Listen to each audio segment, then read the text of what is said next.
ভারত থেকে পেঁয়াজ আমদানির অনুমতি দেওয়া হচ্ছে এমন খবরে যেন বাজিমাত। চট্টগ্রামের পাইকারি বাজারে কমতে শুরু করেছে পণ্যটির দাম।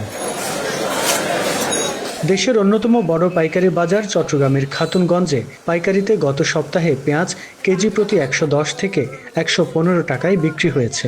আমদানির খবরে লাফিয়ে নামা দাম এখন মানভেদে বিক্রি হচ্ছে ৯৫ থেকে ১০৫ টাকায়, অর্থাৎ কেজিতে দাম কমেছে অন্তত ১০ থেকে ১৫ টাকা। পেঁয়াজটা তো আসলে মাটি থেকে বছরে একবারই তোলা হয়। সেক্ষেত্রে যখন আপনার সাপ্লাইটা কমে যায়, সেক্ষেত্রে আমরা অর্থনৈতিক আমিও জানি যে একটু দামটা বেশি থাকে, তবে এটা বেশি ছিল না। আপনার দামটা এখন কমতে শুরু করেছে, আর ইনশাল্লাহ আর কিছুদিনের মধ্যে আরও কমে যাবে, যেহেতু আমাদের একটা নতুন মুড়ি কাটা সিজন আসছে। ফরিদপুর বলেন, কুষ্টিয়া বলেন, রাজবাড়ী বলেন, সবারই সব মোটামুটি সব ব্যাপারীদের লস এখন, কারণ ওখানে মোকামের দাম কমেনি।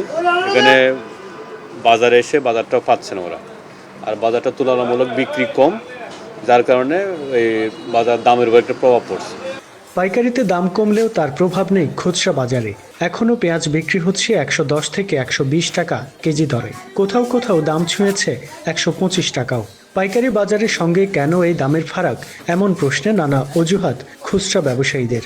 এখন বাজার একটু কম, কিন্তু এখন এই কম রেটের মাল এখন আমরা আনতে পারি না। যদি আনে তাহলে আমরা কম বিক্রি করবো। আজকের বাজারের পাইকারি বাজার ধরেন ১১২ টাকা। আপনার পেঁয়াজ ছোটো ক্যাটাগরি কতগুলো আছে ওগুলো হচ্ছে ১০০ টাকা। সো আমরা ১১২ টাকারটা যদি আনি, এখানে কস্ট পরে আমাদের ১১৫ টাকা পাততে পারে, আমাদের ১১২ টাকা যেহেতু আনি ১৫ টাকা পাততে পারে, আমরা ২০ টাকা বিক্রি করতে হচ্ছে।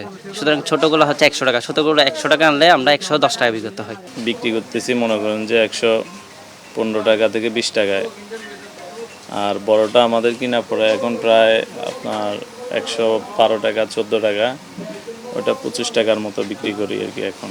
পাইকারি ও খুচরা ব্যবসায়ীরা বলছেন, ডিসেম্বরের শুরুতে মুড়ি কাটা পেঁয়াজের সরবরাহ বাড়লে ৫০ থেকে ৬০ টাকা দরে পেঁয়াজ খেতে পারবেন ভোক্তারা। রুকন উদ্দিন, স্টার নিউজ, চট্টগ্রাম।